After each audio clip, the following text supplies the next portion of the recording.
Un saludo a nuestro equipo de AM Bienes Raíces en Irapuato, en Oaxaca y en Ciudad Juárez, que son nuevos puntos de venta con los que estamos trabajando.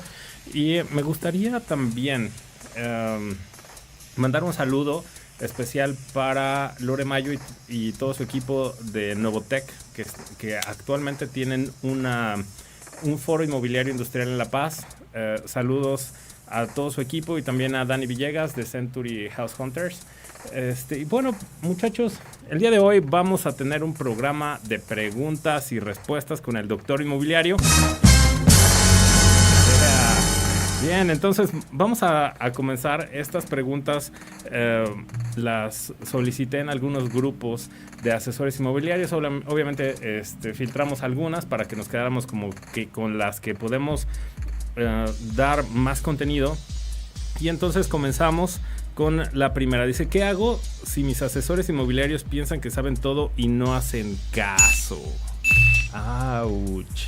Muchachos, en la mayoría de las inmobiliarias los asesores tienen curvas de aprendizaje, pero el plantearles a los asesores una curva de aprendizaje a veces llega a ser algo muy cerrado. O sea, como que les dices, mira, sabes que si tú ya sabes vender y ya eres muy bueno en esto y ya está. Pero el problema es que como gerentes también nuestro nivel de conocimiento llega a ser limitado. Entonces cuando tenemos un gerente que no lee, que no estudia, que no va a foros, que no conoce a otros gerentes o directores inmobiliarios, en la mayoría de los casos su mente se va a cerrar y va a enfocarse en la operación. Es decir, le va a dar ceguera de taller al gerente. Y probablemente el gerente que mandó esta pregunta me podría decir, oye Alex, pero la pregunta era para los asesores, no para mí. Bueno, muchachos, pues por ahí es por donde tenemos que empezar, porque el que lleva la batuta es el que marca el ritmo. Entonces, si tú quieres un equipo fregón que todo el tiempo esté aprendiendo, que se pongan suavecitos, pues tú tienes que ponerte suavecito también para aprender, para buscar nuevo conocimiento y también producir nuevo conocimiento. Porque en cada uno de los lugares en donde podemos trabajar en bienes raíces en México, tenemos una línea de producción del servicio inmobiliario totalmente diferente. Es decir, a pesar de que el sistema de ventas o mejor dicho, el sistema de comercialización de bienes inmuebles en México es muy similar, tiene muchas particularidades. O sea que no vendemos igual en la oficina de Tijuana que en la de Coatzacoalcos, que en la de Guadalajara, y todo esto es porque hay algo que se llama tropicalización de sistema. Entonces, esos detalles de tropicalización de sistema que son muy particulares del tipo de inmuebles que hay en su mayoría en la zona en donde te encuentras, los procesos legales que llegan a cambiar en cada estado y también el comportamiento del consumidor, son detalles que tú tienes que ir revisando para que esto no se dé por hecho de que ya está dominado. Entonces, lo primero es, abre tu mente como gerente. Tienes que darte la oportunidad de que tu equipo de trabajo te vea como alguien que está aprendiendo y que está fresco. Segundo, trázales curvas de aprendizaje más largas. O sea, déjales ver también todo lo que no saben. Porque si ellos asumen que ya saben todo, van a sostenerse ahí. Y no hay peor ignorancia que la que no sabes que tienes. Entonces, tenle cuidado a ese punto. Déjales ver que hay mucho conocimiento que falta. Y eso lo puedes hacer con tus juntas de venta semanal. Ahí les puedes proyectar qué es lo que estás estudiando, cómo lo estás estudiando y que ellos también pueden tener mucho más conocimiento. Ahora, ese conocimiento que van a ir teniendo a la hora de desarrollarse en el negocio inmobiliario tiene que ir ligado a su actividad.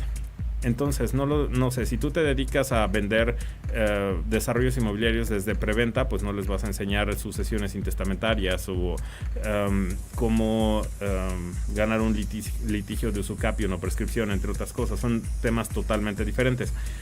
Pero aparte de que se especialicen, tienen ellos que entender que hay muchas maneras de hacer las cosas. Entonces, ponte creativo, enséñales nuevas estrategias, sé un ejemplo para ellos. Yo creo que con eso ya respondimos a esta pregunta. Muchísimas gracias. Ahora vámonos con la que sigue. ¿Cómo desarrollar una estrategia de ventas para un desarrollo inmobiliario en preventa?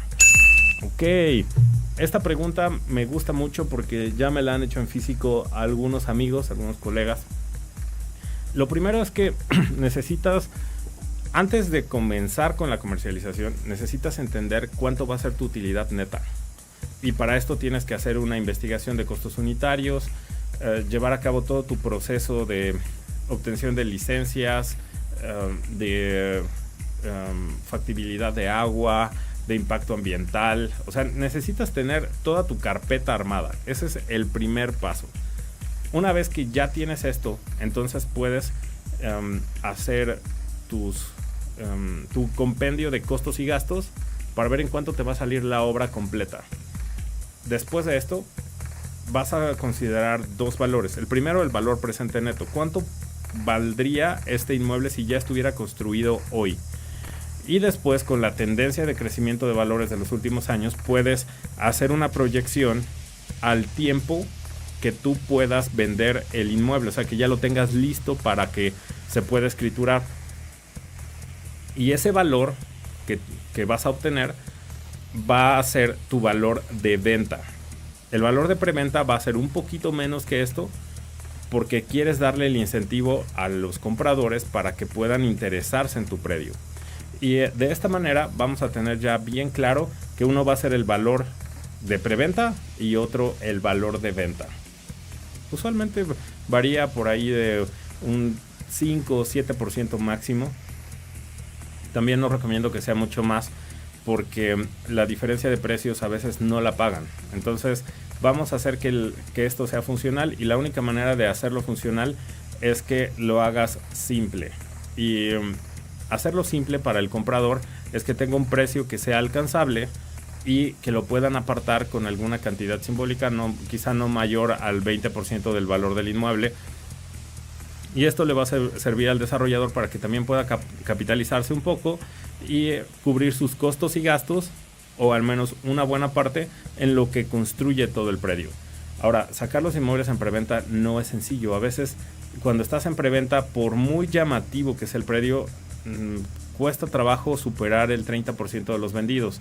Entonces, si requieres mayor capital, entonces para esto se ocupa la técnica de crowdfunding. Esto es que buscas fondos privados, y esto se hace a través de algunos eventos o reuniones que puedes llegar a hacer con amigos y familiares para que puedan ellos invertir en tu proyecto, que lo termines, y una vez terminado lo vendes, les pagas a cada uno junto con su utilidad, y entonces el restante es para ti. Bien, muy buena pregunta. Esta la hicieron de Monterrey. Ahora, siguiente pregunta. ¿En qué nos tenemos que fijar a la hora de encontrar un asesor de crédito? Muchachos, los asesores de crédito llegan a chapulinear bastante. Entonces, tenemos que tenerles un montón de cuidado y fijarnos que ellos tengan respeto por tus clientes primero, porque si tú tienes la propiedad y tienes al comprador y los estás llamando para que te ayuden con el crédito, pues ellos no deben tener la tendencia de decirle a los clientes: oye, mira, yo tengo otros inmuebles aparte del que te está ofreciendo él, yo creo que que el asesor inmobiliario te está ofreciendo no es tan bueno, este de acá es el mejor. Porque en ese momento se corta totalmente la relación profesional que pudiera existir. Y digo, es algo muy común con algunas empresas. He tenido el disgusto de que te asocies con alguna hipotecaria, y entonces ellos dicen: sí, todo va a ser maravilloso, pero cuando menos te das cuenta ya están saliendo con tus clientes, y eso no está padre, ¿sale? Exacto. Entonces tenle muchísimo cuidado. Primero haz buenas relaciones, platica con ellos. También exponlo abiertamente. O sea, esto es algo que se tiene que hablar con toda la tranquilidad y transparencia posible, de que puedas comentar: mira, ¿sabes qué? Me gustaría que no hagas esto, estos son mis límites con mis clientes. Y el fijar los límites con los asesores de crédito te permite una operación fabulosa. También, así como hay asesores de crédito que son terribles, hay otros que son fantásticos, que son súper respetuosos, que se mantienen en toda ética y marco legal. Entonces, por cierto, un saludo a todos ellos. Muchos en muchas hipotecarias me conocen, entonces gracias por todo el apoyo que hemos recibido de ellos, son fantásticos. Vientos, vámonos a la siguiente pregunta. ¿En qué nos tenemos que fijar? No, ya está, ya la pasé.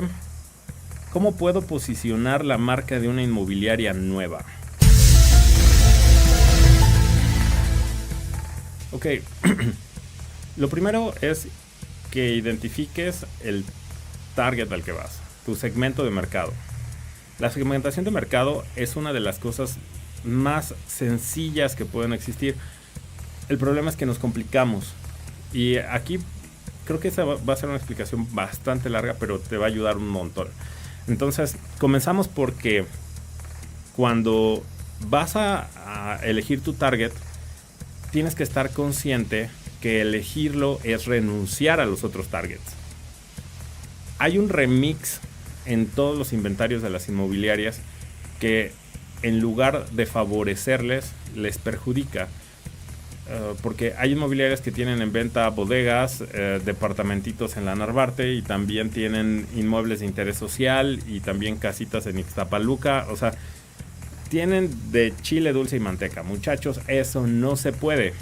Porque, bueno, o sea, se puede, pero solo bajo una circunstancia. Que tú tengas un área para cada uno de estos tipos de inmueble. Si no, no. Si estás más pequeño, como nuestro amigo que dice, oye, tengo una inmobiliaria nueva, ¿cómo puedo posicionarla? Lo primero es que selecciones tu target y a quién le vas a vender. Porque no le vendes servicios inmobiliarios de la misma manera a ninguno de estos segmentos. Interés social, residencial, interés social, entre otros segmentos socioeconómicos que existen. Entonces, tenle prudencia, y ya que lo tienes identificado, tienes que hacer tu avatar. ¿Cómo se hace esto? Pues te diseñas el buyer person, cómo es la persona que va a ser tu consumidor. Entonces anotas todas las características de cómo es una persona de ese segmento de mercado al que vas. Y aquí vamos a tener presentes características socioeconómicas, culturales, laborales, de ingresos, entre todos los demás detalles que pudieras considerar. Una vez que tienes ya el perfil, entonces tienes que diseñar la comunicación que vas a tener con este personaje.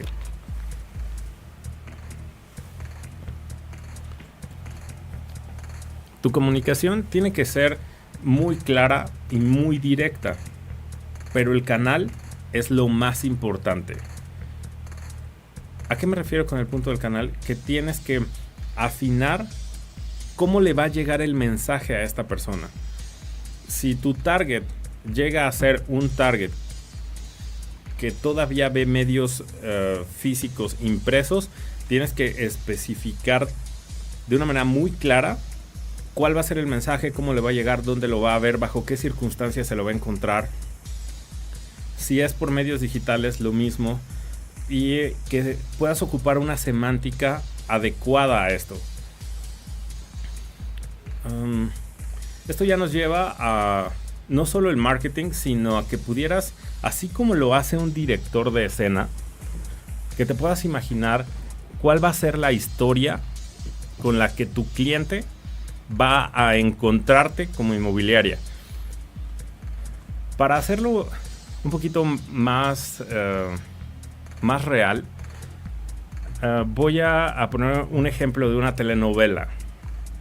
Imagínate que tú eres el director y tienes a tus personajes estrella. Exacto, te pones romántico y piensas en Pablito y piensas en Mari, que se tienen que encontrar, y entonces planeas el momento mágico en el que se conocen. Y justo así es como se diseña el momento en el que el consumidor va a encontrar tu marca. Entonces, ya que te quedó a ti bien claro cuál va a ser esa historia, entonces repásala en tu mente y empieza a afinar todos los detalles. Que si va a haber tu marca saliendo de un restaurante, que si va a haber un promo que pusiste en redes sociales, quizá un video de 10 segundos con un mensaje muy claro, sencillo y directo. Y entonces, después de eso tienes que planear cuál va a ser la respuesta del cliente. Porque el cliente va a responder a algo que está en el contenido del mensaje, que es el call to action, la llamada a la acción. Y esa llamada a la acción le va a permitir tener el interés de llamarte. Porque a veces puedes plasmar bien la idea, pero si no existe una llamada a la acción, es bien complicado que en ese momento la persona tome una decisión. Y sucede mucho con los asesores inmobiliarios, que solo sueltan el anuncio, mandan el spot, pero nunca le dijeron al cliente qué es lo que tiene que hacer con esa información. Ya sea enviar mensaje, hacer una llamada, visitar en las oficinas, acudir al punto de venta, visitar algún edificio, tomarse una selfie en el punto de venta o con el anuncio para obtener un descuento. Entonces, la estrategia ahí es súper importante para que tengamos claro hacia dónde va a ir el cliente. Tienes que darle la indicación de qué es lo que sigue. Una vez que el cliente tiene clara la indicación, va a tener el impulso de actuar, si es que está interesado. Si le pegaste al target, entonces el cliente de inmediato va a empezar a pensar, ok, voy a hacer esto. Pero recuerda que el medio inmobiliario no es un medio inmobiliario instantáneo. No es como cuando se te antoja una coca y vas al Oxxo y te la compras. No pasa eso. Antes de que el cliente tome una decisión, usualmente pasan de 1 a 3 semanas.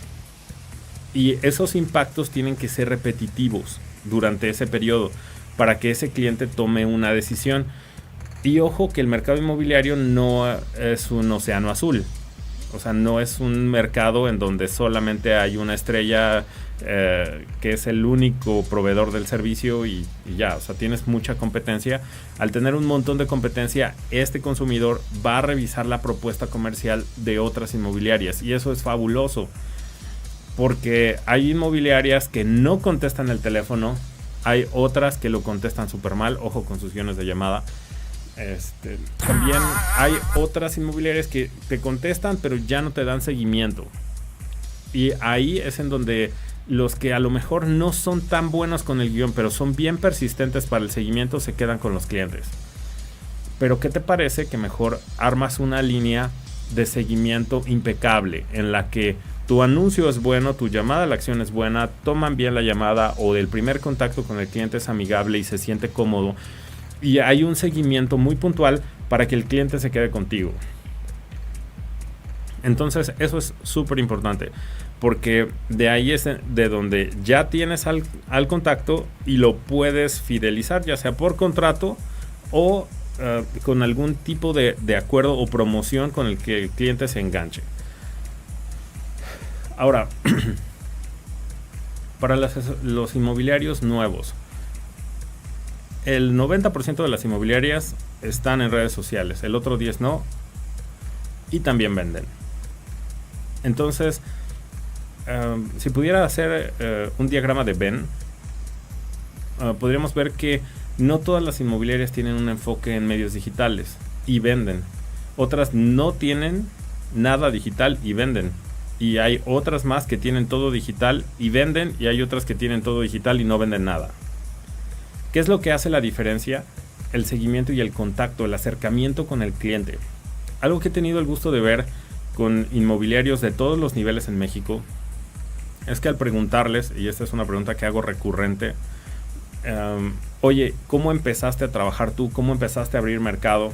Todos me dicen, fui y me paré allí enfrente del cliente, fui y le toqué la puerta, fui y me metí a la empresa a hablar con el de ventas o el de compras o a hablar con el director porque quería plantearle mi idea. Muchachos, no tengan miedo. El que las redes sociales faciliten el contacto y faciliten un mayor número de impactos no quiere decir que el mejor modo de contacto sea el personal. O sea, el mejor modo de contacto sí es la forma personal de hacer las cosas, porque son negocios inmobiliarios. Si estuviéramos hablando de comprar cacahuates, pues ok, puedes hacerlo en línea y no pasa nada. Pero este es un negocio de un alto nivel de confianza que requiere que tú vayas y te plantes en la oficina del cliente, en su casa, que te presentes con él, que traigas tu gafetito, que traigas alguna identificación de la inmobiliaria a la que vas y que le digas, ¿sabes qué? Esta es mi inmobiliaria, yo quiero comenzar a vender tu inmueble.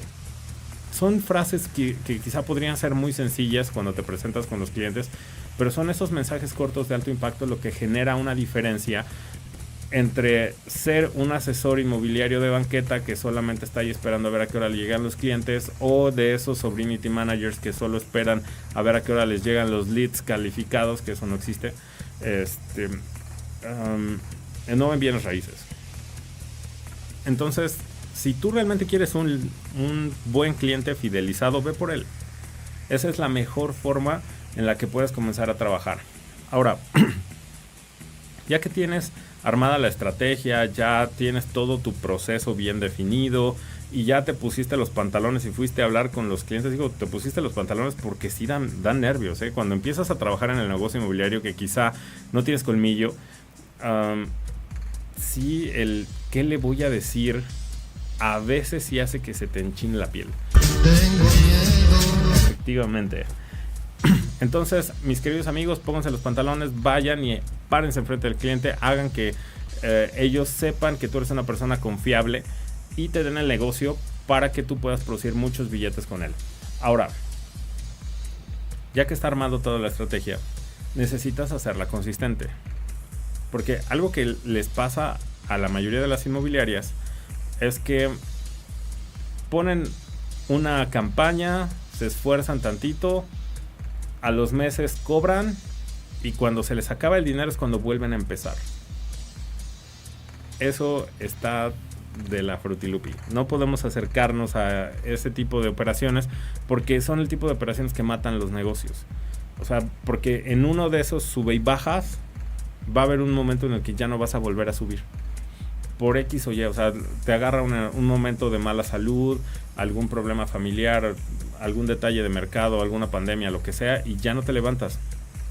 Me tocó ver a muchos asesores inmobiliarios que cambiaron de giro en pandemia y pues la verdad qué lástima porque muchos de ellos tenían mucho talento. Digo, actualmente ya están regresando, felicidades por eso, pero no es tan sencillo. Y aparte, los asesores inmobiliarios proliferan bastante. Decía un buen amigo que de cada divorcio salen 2 inmobiliarios y esto es algo muy común, pero no es algo, no por ser común es benéfico. Necesitamos más asesores inmobiliarios que sean trabajadores enfocados, que se eduquen y menos de los que son improvisados.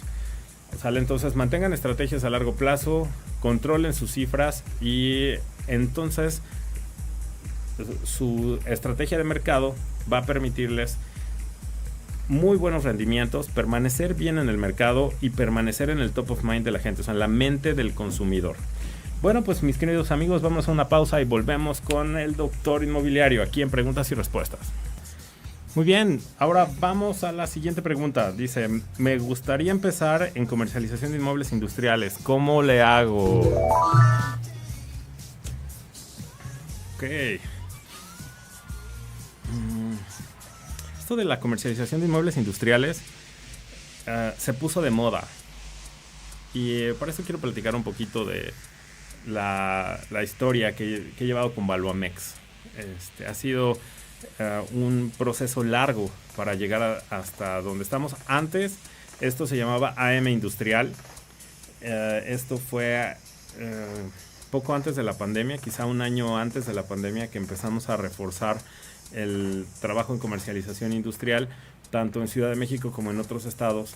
De hecho, nos aventamos una campaña muy similar a la que tenemos para inmuebles habitacionales para industrial y obviamente no iba a pegar, pero estábamos explorando cómo meternos a este segmento de mercado y pues paso a paso nos dimos cuenta que esto es más de relaciones. O sea, no es un mercado en el que pones tu anuncio y te llega la gente. Tienes que ir y pararte enfrente de ellos para poder hacer esas relaciones y hacer principalmente esas amistades, porque ya en el mercado industrial, como es un nicho de mercado, ahí no es un segmento. O sea, ahí explico la diferencia. Imagínate el pastel completo de comercialización de inmuebles en México. Ahí vas a encontrar habitacionales de todos los tipos, A, B, C, D, E e interés social. Vas a encontrar turístico, industrial y de todos los tipos que te imagines. Va. En una rebanadita muy pequeña están los inmuebles industriales. A pesar de que son los inmuebles más grandes que hay, el segmento y los que los poseen son muy pocos. Entonces, los que hoy por hoy son los especialistas en la materia, también son muy pocos. No hay más de los grandes, son 10 empresas que conforman el ICEI, quienes actualmente se dedican de lleno a la comercialización de inmuebles industriales. Entonces, ellos son como que las joyas de la corona. Son las inmobiliarias que tienen la data, que comparten toda la información y son quienes manejan la cantidad más grande de inmuebles industriales en México. Sin embargo, habemos otras inmobiliarias que ya tenemos algunos años de experiencia en el medio y que por esa experiencia nos hemos acercado a propietarios de inmuebles industriales y también ellos se han acercado a nosotros y entonces se genera una conexión y nos empezamos a meter en los mercados. Esto toma tiempo. Ahora, considera, antes de que te metas en inmuebles industriales, primero déjame te bajo de tu nube, mi amigo. yo sé que a lo mejor estoy muy severo el día de hoy, pero es la realidad. Tienes que bajarte de la nube porque comercializar inmuebles industriales es rudísimo. Lo primero que tienes que tener en cuenta es que comercializar un inmueble habitacional te lleva, desde que lo pones en venta hasta que firmas la escritura, un periodo aprox de 4 meses. Eso en los más rápidos. Y entre más subes de segmento de mercado, o sea, de nivel socioeconómico, es más la tendencia que te tardes. En estos te llegas a tardar a veces hasta 2 años en todo el proceso. En inmuebles industriales a veces es más. La media podría ser de unos 3 años para venta y en renta como de 1 año y medio. Obviamente son cantidades mayores, pero las campañas de publicidad que tienes que sostener son campañas que te tienen que durar muchísimo tiempo. Entonces, si no tienes el billete para poder sostener campañas de publicidad a muy largo plazo y que éstas estén bien sustentadas, bien pagadas y bien atendidas, no es tu target. ¿Sale? No te avientes porque le vas a quedar mal a los clientes y vas a hacer lo que el Sobrinity Manager le hizo a los inmuebles habitacionales en México. O sea, que todos se van a vender con el sobrino que le sabe a la computadora y terminas sin vender el inmueble. Le das en la torre a todo el segmento de mercado y no hay esa fluidez de líquido, que eso es lo que alimenta y que le da vida a las empresas. Entonces, eso es lo primero. Necesitas considerar que requieres una inversión mayor para la comercialización de inmuebles industriales. Lo segundo son las relaciones. Las relaciones tienes que posicionarte como ser humano, o sea, como marca personal en todos los segmentos hacia donde tú tienes que ir. Y ojo que también el relacionarse en el área de inmuebles industriales es caro, porque hay que ir a los foros, tienes que meterte a asociaciones de industriales, Canaco, Canacintra, Club de Rotarios, entre otras cosas. Ya una vez que estás ahí posicionado, te van a empezar a llegar los negocios. Y ahí es en donde se pone difícil, porque como inmobiliarios habitacionales, pues la mayoría aprendimos lo básico en la calle, o lo aprendes trabajando, pero en lo industrial es al revés. Acá primero tienes que arrastrar el lápiz bastante en la parte financiera para poder entender cómo funciona toda la matemática que hay atrás de que fijes un precio. Porque aquí no es solamente a metros de superficie, metros de construcción y entonces le tanteo que se puede vender en tanto. Eso no se puede. Acá primero haces un análisis financiero detallado para entender el valor presente neto del inmueble o el valor de renta del inmueble. Haces una proyección, se la presentas a tu cliente y partiendo de ahí, juntos van a poder llegar a una conclusión de en cuánto se puede vender, cuáles serían las mejores condiciones de venta, y de ahí tú tienes que generar una estrategia muy específica para poder comercializar este inmueble, porque en especial los inmuebles comerciales e industriales le pegan a targets específicos. Hace algunos años tuve la oportunidad de estar en algunas ferias de franquicias, cuando teníamos AM comercializando en franquicia, ya no está abierto a que sea franquiciable. O sea, sí tenemos franquicias, pero ya no las vendemos al público. Y el punto aquí es que tuve el contacto con todos los que buscaban locales de la Asociación Mexicana de Franquicias. Es un montón de gente, es un target grandísimo.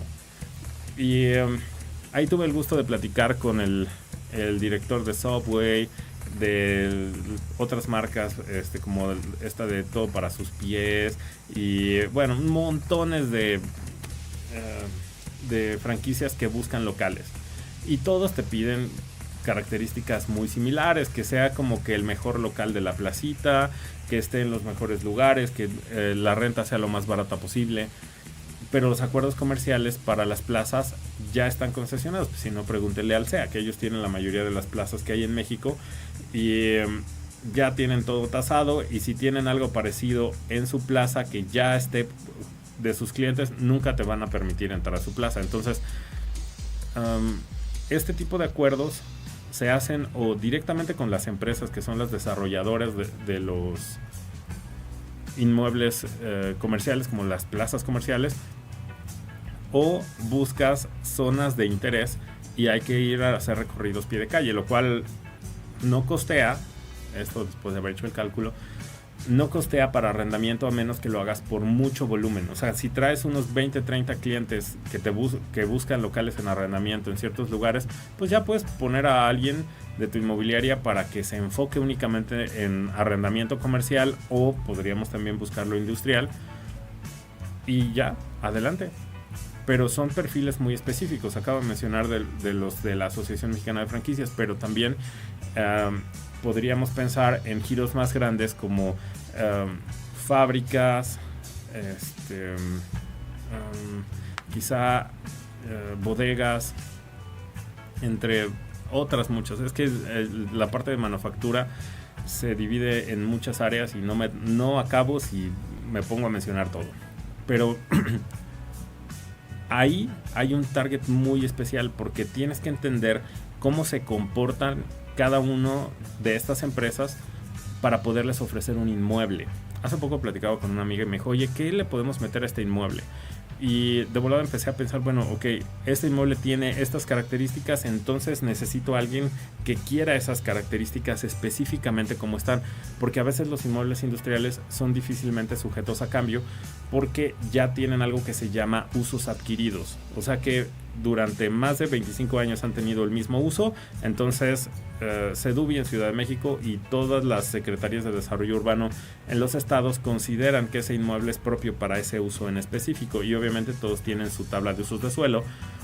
Sin embargo, el uso de suelo queda orientado hacia donde ya ha sido el uso principal, entonces no va a diferir mucho el tipo de empresa que vas a meter que el que ya estuvo antes en ese inmueble. O ahora, si fue un terreno que no ha sido usado para industria previo, te tienes que fijar que hay en el entorno, cuáles son las prestaciones del área, tanto el tipo de vías, y que estas vías tengan encarpetado para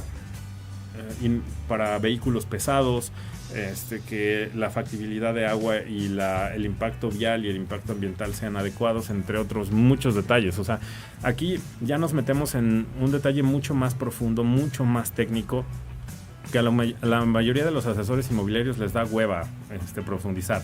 Y eso me encanta, y nos encanta a todos los que trabajamos en el medio de inmuebles industriales, porque ese medio que casi nadie quiere hacer es lo que más nos da, es lo que te permite que hayan mejores resultados, pero es solo bajo la condición de que pues también comercializamos otros inmuebles en otras áreas de la empresa que permiten que se sustente la promoción para inmuebles más grandes y estrategias comerciales más robustas en otras áreas como la industrial o la comercial. Entonces, no son enchiladas pasarse al medio industrial. Si tú no tienes todo lo que acabo de explicar, no lo intentes, porque vas a darte el ranazo, y yo no quiero que eso suceda. Si quieres pasar de un ramo a otro, pues es necesario que lo hagas con prudencia. y que tengas buen inventario en ambos lados, tanto en habitacional como en industrial, para que puedas hacer bien esa transición, ya que pues hay que pagarse algunos seminarios para que entiendas cómo funciona lo industrial y que puedas también considerar que en el medio industrial no es como en el habitacional, que aquí aprendes a prueba y error. En el medio industrial aprendes a efectividad más efectividad. Ahí es súper importante, porque cuando tú vas a presentar tus servicios, la persona que te va a atender muy seguramente sabe más que tú. Aunque tú te dediques a eso, y él no se va a dedicar a eso porque él entiende lo que tú vas a hacer, pero va a entender también todo lo que hace su industria y se enfoca en su industria y solamente te está pidiendo ayuda para que tú hagas algo que esa persona sabe hacer y que financieramente lo entiende muy bien y que necesita perspectiva de nivel industrial con ciertas variaciones de ese punto de vista para que pueda nutrir su perspectiva y cederte el negocio. Si no, no va a pasar. Alguien para trabajar en un parque industrial o comercializar un terreno de varias hectáreas no va a buscar a alguien que sepa menos que él, sino que tenga más perspectiva, que tenga más contactos, que tenga más agilidad en el mercado. Para eso es para lo que contratan a alguien para el medio industrial. Entonces, prepárense. Creo que la comercialización de inmuebles industriales está por sufrir algunas afectaciones por inmobiliarios que quizá no saben lo que están haciendo, pero también hay muchos que yo conozco que actualmente se están preparando y que van a producir empresas muy grandes, y pronto quizá también se haga un poco más amplia la cantidad de empresas que estén en el ICEI, y esto va a ser benéfico para todos porque va a dar más apertura y habrá más posibilidades de comercialización de este tipo de inmuebles industriales. Vamos con la siguiente pregunta. Okay. Esta es del sur del país. Preguntan de Coatzacoalcos en Veracruz. ¿Qué impacto va a tener el ferrocarril transoceánico para la comercialización de inmuebles en estas zonas? Buena pregunta, me encanta. Ok, me voy a ir un poquito mucho más atrás en historia. El transoceánico no es nuevo, no es algo que el PG dijo, ya, yo lo hago, ya está. Esto está desde el tiempo del Porfiriato. Y el impacto que esto va a tener primero en la comercialización entre continentes, pues va a ser bastante amplio. Eso es fabuloso, va a reforzar los puertos de Coatzacoalcos y de Salina Cruz. Pero también va a generar empleos en donde hayan estas estaciones en donde se va a ir deteniendo el tren, y va a ser paulatino, no es como que de un momento a otro se pueda. De hecho, es algo que ya he analizado con mi equipo de trabajo en Coatzacoalcos y en Oaxaca, que el crecimiento va a ser poco a poco, porque muchos industriales actualmente están intentando vender y están duplicando o pidiendo sus precios en dólares ya en Salina Cruz y en Coatzacoalcos. Sin embargo, algo que está sucediendo con ellos como error es que el mercado todavía no está tan ágil. Recuerden que es tren, o sea, no estamos hablando de que vayan a poner un aeropuerto y en 6 meses ya ahí se va a poner lleno de gente. No, esto va a tomar tiempo, y los principales consumidores son los extremos de los segmentos de mercado. Vas a tener mucha mano de obra, mucho personal obrero que va a estar en el entorno de este trayecto del tren. Pero también, por otro lado, vas a tener muchos industriales queriendo posicionar sus áreas de guardado ahí.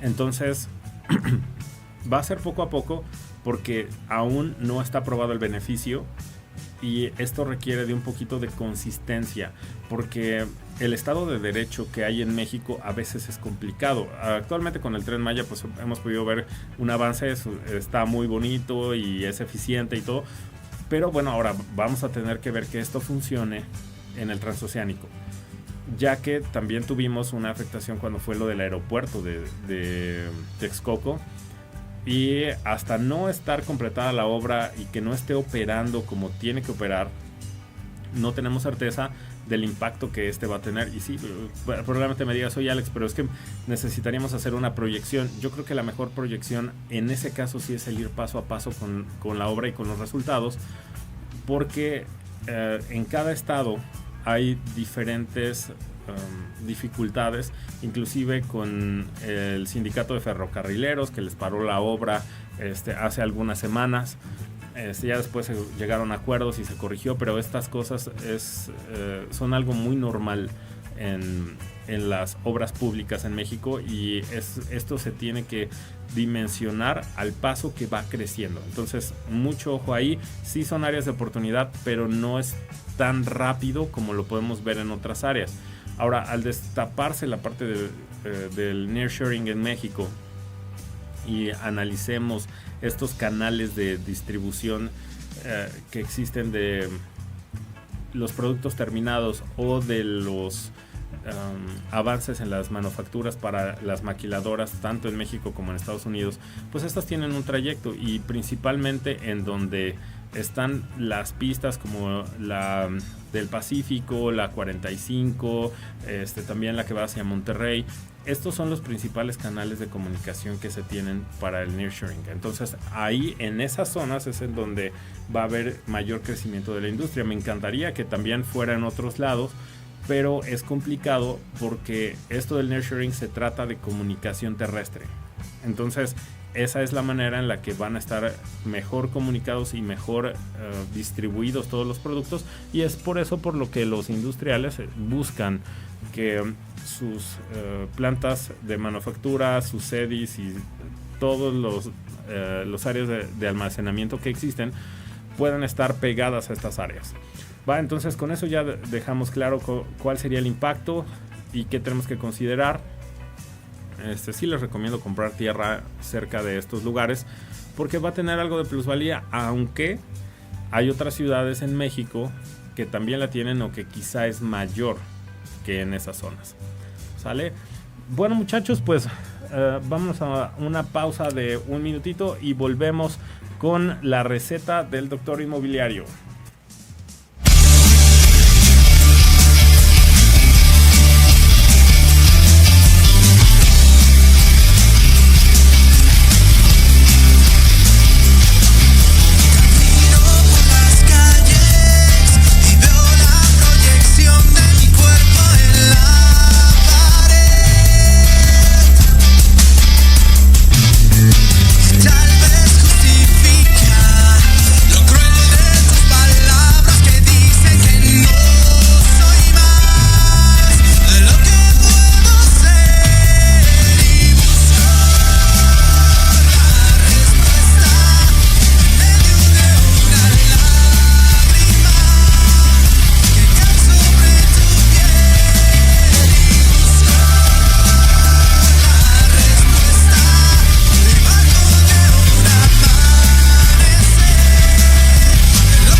Muy buena canción de Maroon 5. Y bueno, muchachos, estamos de regreso aquí en el Doctor Inmobiliario justo para dar la receta. Y la receta de hoy es 5 puntos para planear un buen cierre de compraventa. Bueno, muchachos, pues vámonos con el punto número 1, y es previsión, previsión, previsión. Todo tiene que estar revisado desde antes de que tú le vayas a tirar el cierre al cliente. Tanto un cierre de exclusiva como un cierre de compraventa tienen que tener todo antes. O sea, por el lado del propietario tienes que tener toda la documentación lista: escrituras, predio, agua, identificaciones, actas, todo tu paquete de documentos tiene que estar impecable. Segundo,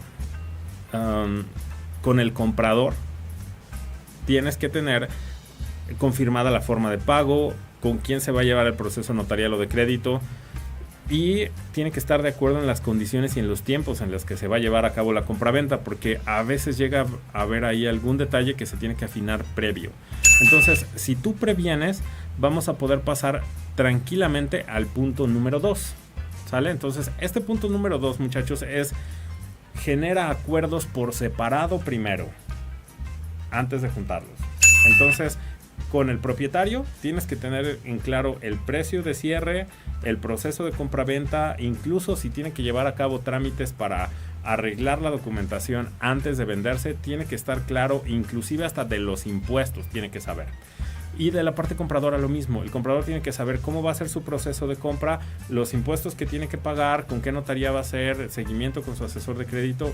Y una vez que tienes todas las condiciones pactadas con cada uno, entonces el punto número 3 es firmas acuerdos por separado con cada uno. Aquí vamos a agregar esto al proceso de due diligence, que sí es muy bien traído de la parte industrial, pero nos sirve fabuloso para lo habitacional. Entonces confirmas por escrito con la parte propietaria del inmueble todos los puntos, condiciones y cifras, y firmas lo mismo con la parte compradora. Es como un acuerdo de condiciones de venta y un acuerdo de condiciones de compra. Tercero, la forma de pago.